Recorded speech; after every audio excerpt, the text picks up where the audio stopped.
ça marche comment ce truc-là? On appuie sur... Juste appuie sur les flèches. Voilà. Ok, très bien. Donc moi j'ai 18 ans, j'ai créé un projet de réveil olfactif qui m'a amené jusqu'à chez Google à Palo Alto, dans la Silicon Valley.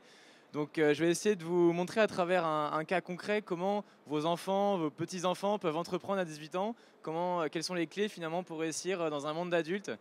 Parce que c'est vrai que souvent les préjugés des enfants, de l'entrepreneuriat, c'est ça, c'est le costard-cravate, c'est l'administration. On se perd un petit peu, on se dit que si on n'a pas plus de 18 ans, si on n'a pas fini ses études, bah, on peut pas s'engager. Bon, on peut faire du sport, c'est cool, mais on peut pas arriver avec un projet et arriver à entreprendre quelque chose de concret. Donc le stéréotype de l'ado, c'est plutôt les jeux vidéo, c'est les soirées entre copains. Donc voilà, un ado, finalement, ça peut aussi faire d'autres choses. Donc, il n'est pas obligé de faire que ses devoirs, parce que c'est vrai que souvent, il y a le moule scolaire qui empêche un petit peu l'adolescent de pouvoir entreprendre. Les parents, c'est passe ton bac d'abord et après on verra. Et pourtant, l'ado des 18 ans, il peut faire quelque chose, qu'il ait 18 ans, 17 ans ou même 16 ans, il peut faire ça. Donc moi, ça a commencé à 13 ans. À 13 ans, j'ai inventé cette machine. Donc je ne sais pas si vous pouvez comprendre, vous pouvez savoir qu'est-ce que c'est. Cette machine, en fait, c'était un infuseur à thé. Donc voilà, dès 13 ans, j'ai commencé à bricoler dans mon garage parce que finalement, il n'y a pas besoin de grand-chose pour commencer à entreprendre. Il suffit de 3 petits bouts de ficelle, il suffit des trucs de carton qu'on récupère, un petit moteur qu'on a cassé dans sa voiture, dans sa voiture téléguidée. Et donc ça suffit. Et après, donc là, je vous parlais du réveil olfactif. C'est donc l'invention que je présente ici justement au Grand Palais. Ça m'a permis d'aller un petit peu plus loin. Donc ça s'est fait à 17 ans, donc en classe de terminale. Après les cours, on fait ça dans son garage avec des outils que je vous présenterai par la suite pour entreprendre. Il y a vraiment plein d'outils. Ça m'a conduit donc chez Google pour le Google Science Fair. C'est un concours international de sciences où j'ai eu la chance du coup d'être le premier représentant français cette année. Ça a été une super expérience et ça a été justement un super vecteur pour entreprendre et pour montrer qu'entreprendre à 18 ans ou à moins de 18 ans, c'est possible. Donc finalement, les outils, comment dire à vos enfants, ouais, tu peux le faire.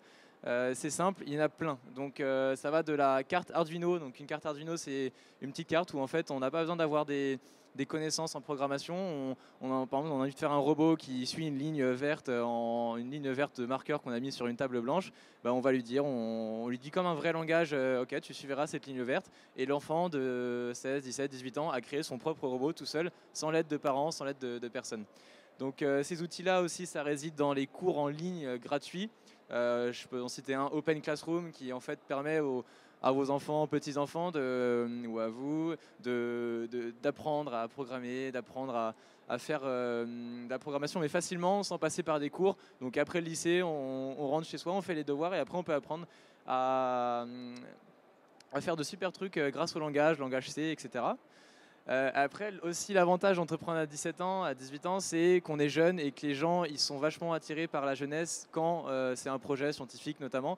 Donc, que ce soit la presse, les médias, ça attire. Donc, vos enfants qui seront exposés à l'entrepreneuriat, finalement, c'est un super tremplin pour qu'on fasse parler de nous.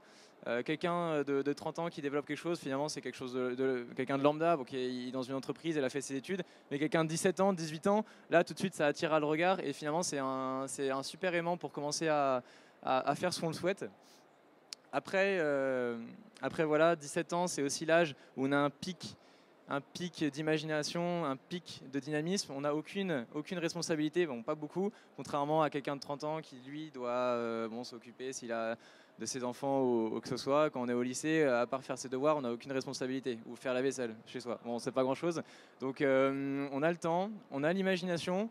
Maintenant, on a vu qu'on avait les moyens aussi, grâce à des outils super sympas. Donc, si vous avez des enfants qui ont des idées, parce que finalement, au collège, au lycée, on a plein d'imagination, on a plein d'idées, mais que souvent ils se disent, oh, bah non, moi j'ai que 16 ans, je pourrais pas faire ça.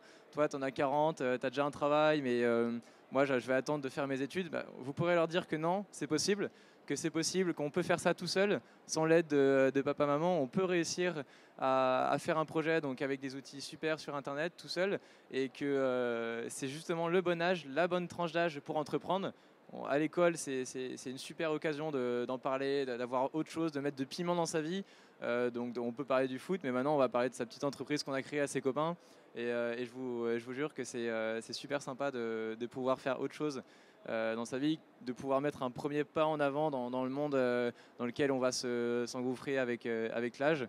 Et c'est aussi un gage de reconnaissance de se faire accepter par un monde d'adultes alors qu'on n'a que 16 ans, 17 ans, 18 ans. Et une vraie expérience de vie. Une vraie expérience de vie pour que ça soit découvrir des gens, être interpellé sur tous les gens et pouvoir construire quelque chose à seulement 18 ans, c'est un gage d'expérience et aussi de réussite pour la suite. Donc si vous avez des questions concernant, si vous avez des enfants qui ont déjà une idée, je ne sais pas, s'ils cherchaient à trouver des solutions pour faire avancer leur idée, n'hésitez pas à me poser une question, ou si même vous avez une idée, je serai au stand moi juste à côté, ou même si vous avez une question là sur le vif, n'hésitez pas, ou que ce soit sur le projet aussi, le réveil olfactif, il n'y a pas de souci, je pourrais y répondre. Merci beaucoup Guillaume.